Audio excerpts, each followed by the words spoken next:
Fortnite Chapter 7 is coming out soon. The leaks are finally starting to happen. We have a lot to talk about in today's video, including the brand new storm that is going to be introduced in Chapter 7, every single thing that came out today, as well as the last Eval Cup of the season as well, and how some of these big name teams are looking. Real quick before this video starts though, please subscribe to the channel if you guys are new, as we try our best to upload daily competitive content for you guys. If you guys want to support me even more, far and away the best way to do so is by using code KDOG in the Fortnite item shop. We shout out to people every single video who DM me proof of them using my code. Shout out to these two people on the screen right here. Thank you guys so much for supporting the channel. Without further ado though, Fortnite themselves posted their first new chapter teaser. So I'm going to show the teaser and then give my own thoughts about it. This is it. We'll never get a better shot.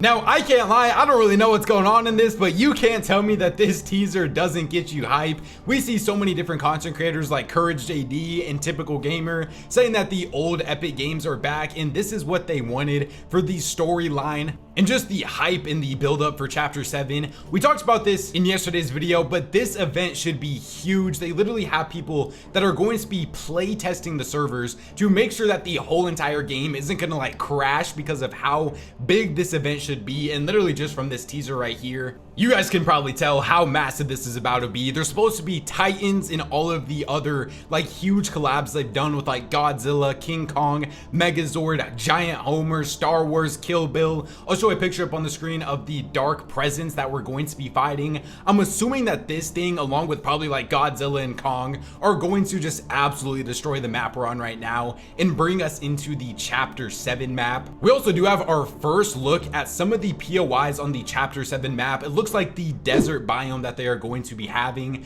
I'm pretty sure it's supposed to be like Las Vegas or even like LA themed, and you can see that in this screenshot right here. Definitely is a desert biome. All right, let's talk about the controversial one now, and the one that I know everybody is talking about, and it is that Chapter 7 will have a different storm shape. Here's some pictures up on the screen right here of what some unofficial examples could potentially look like. It seems like the one on the right of the 7 is actually probably going to be what the first one is going to look like because it is Chapter 7. But then the one on the left is more of just like conspiracies on what they could actually do with the storm. A lot of people said that they could use the collabs that they have and literally make them the storm circle. Like people talked about, if they do another Squid Game collab, they could have like an umbrella storm. I want to show you guys a video of what this could actually potentially look like when it's closing. Shout out to Asarian for this video right here. Obviously this isn't like 100% confirmed, but this is kind of like a rough estimate of what we're thinking.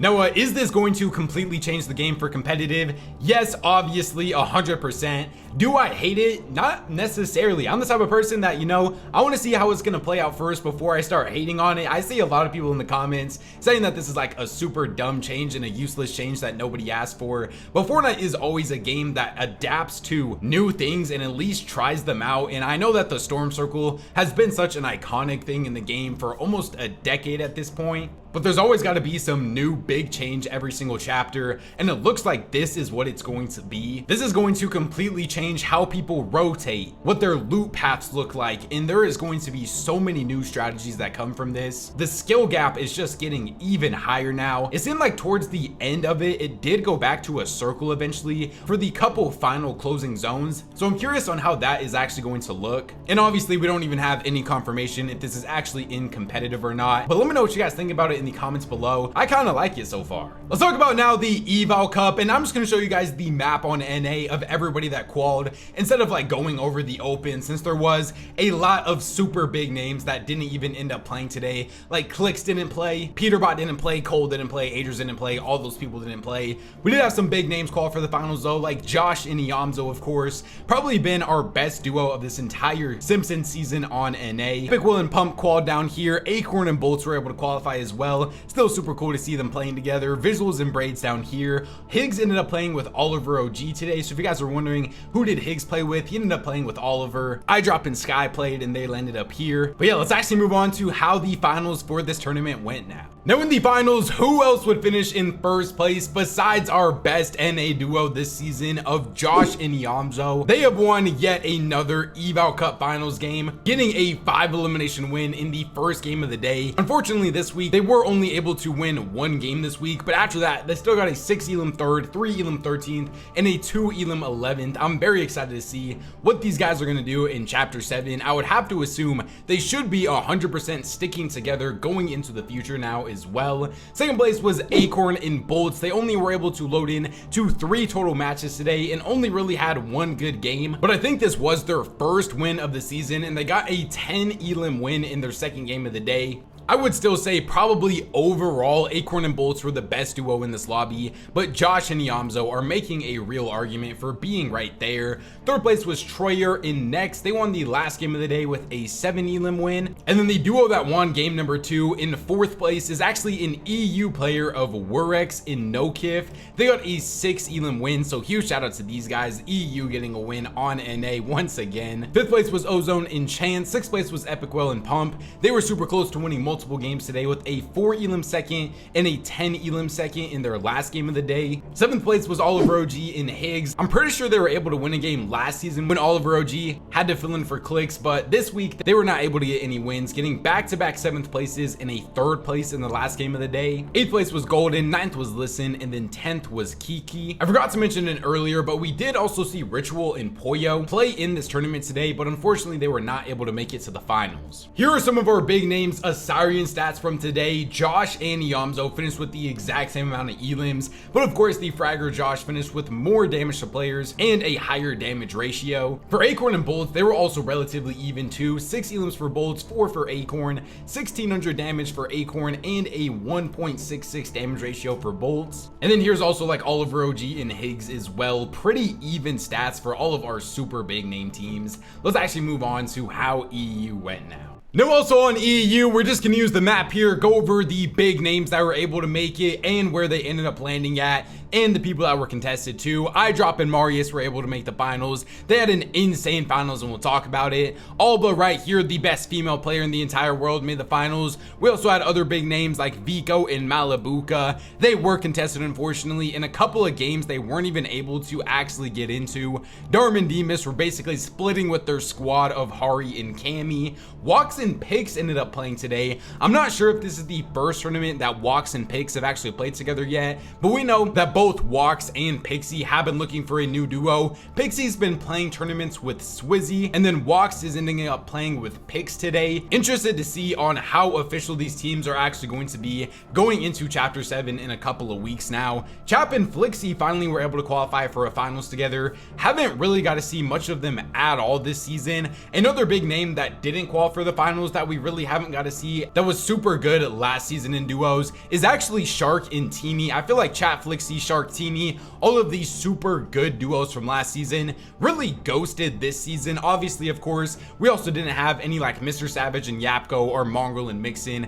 since both Mongrel and Mr. Savage are in LA right now. Moneymaker and Fanayan played, Sined and Kinty. You guys can see all the other names here, Sky and Scroll over here as well. Let's talk about how the finals went though. So in first place of the finals, there was only one duo that was able to win multiple games. They were far and away the best performing team in this lobby. They were the most consistent, most elims. iDrop and Marius put on an absolute show. They started off this tournament with a bang, getting back-to-back wins with 14 and 11 elims. They then also got a 5 elim 10th and a 3 elim 2nd. I feel like after the Vico and iDrop split, we talked a lot about Vico and Malibuca and how good they were doing, so this has to be a very positive sign for iDrop and Marius as well, because Marius also, if you guys remember last season, we talked about him a bunch in terms of being able to do good in opens but couldn't really find any final success, and now today he literally almost had a real chance to win 3 games in the final Eval Cup of the season. has to be a super positive thing out of him.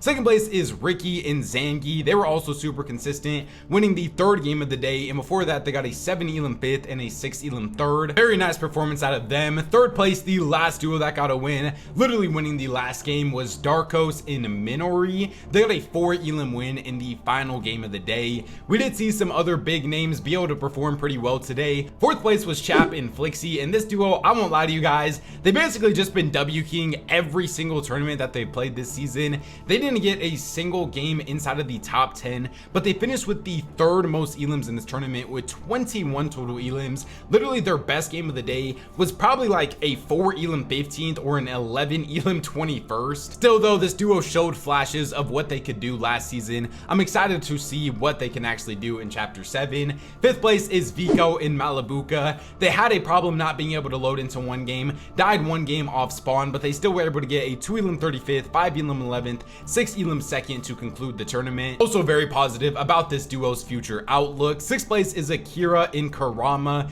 the two players that have been earning the most money in this Simpson season. The closest they got to wins was back-to-back fourth places. I'm interested to see on how this duo is going to look in chapter 7 when people are like trying more, if that's what we want to call it, because they look like probably some of the best players in this entire Simpson season, and I'm wondering if it is going to translate into the next chapter now. Seventh place was Strapped in Hellfire. Eighth place was Raxi in Mixin. So Mixin still did make this finals without Mongrel, but don't really think they have any intention of splitting with Mongrel, especially considering now he is also going to be getting coached by one of the best coaches in the game of Blood X. Ninth place, I forgot to talk about them when we were going over the map, but Chino and Pablo ended up playing this tournament together. We know that Bino and Chino are taking a break for the rest of the season playing together, and also was the same thing with Ferdoxy and Pablo, but Ferdoxy and Pablo like officially split. So Chino and Pablo, it kind of did just make sense for them to team up with each other for the last couple of tournaments since they were a trio. I still am a person personally that kind of wants to see Chino go back and play with Ferdoxy again, just based on literally the only finals that they ever played together as a duo. They ended up winning the whole thing, but I guess we're just gonna have to wait and see what happens. And then rounding out the top 10 is TD and Robon, and they also were not able to win any games, unfortunately. 13th place we had Darm and Demas, multiple top 10s today, no wins for them. 16th place was Moneymaker and Fanayan, 1-5 elim 6 for them. 17th place was Sky and Scroll, also not even a single top 15 for them. Still do have some pretty high hopes for them going into chapter 7 though, just because I think they are very good individual players. 19th place in their first set lobby finals together, Walks and Picks almost won multiple games. We talked about how iDrop and Marius won the first 2 games of the day. Well, Walks and Picks finished in second place of the first 2 games of the day, getting a 2 elim 2nd and a 5 elim 2nd. So they did look like a pretty solid duo today, really. Hori and Cammy were a little disappointing in Eval Cups this season, also weren't able to get any wins today, but then that was about it for all of our big names. Moving on to the final statistics here now. It feels good to finally look at a leaderboard that isn't just full of cheaters. The highest damage ratio was Karama with a 1.99. The most damage to players was Marius with 4,843. Absolutely dominated this category. His duo though is right under him with 3,960. Chap slowly creeping back up. I'm expecting to see a lot of Shark and Chap on the top of statistics leaderboards in chapter 7. Most elims was iDrop, second was Marius, third was Karama, fourth was Zangi, fifth was Ricky, sixth was Flixie, seventh was Chap, eighth was Vico, ninth was Strapped, and then 10th was Fishy. The most assists was Marius with 30, also just absolutely dominated that category. Here's all the other statistics as well if you guys care about any of these. Remember though, subscribe to the channel if you guys are new. I don't know if you guys can tell, but I am hyped for chapter 7. If I'm just being real, I'm kind of just ready to get through this Simpson season already. Please just go K-Dog in the Fortnite item shop if you guys want to support me even more. YouTube says there's like one of these 2 videos up on the screen right now, so go check them out if you guys haven't already. Thank God for another day, and I'll catch you guys next time. Peace out.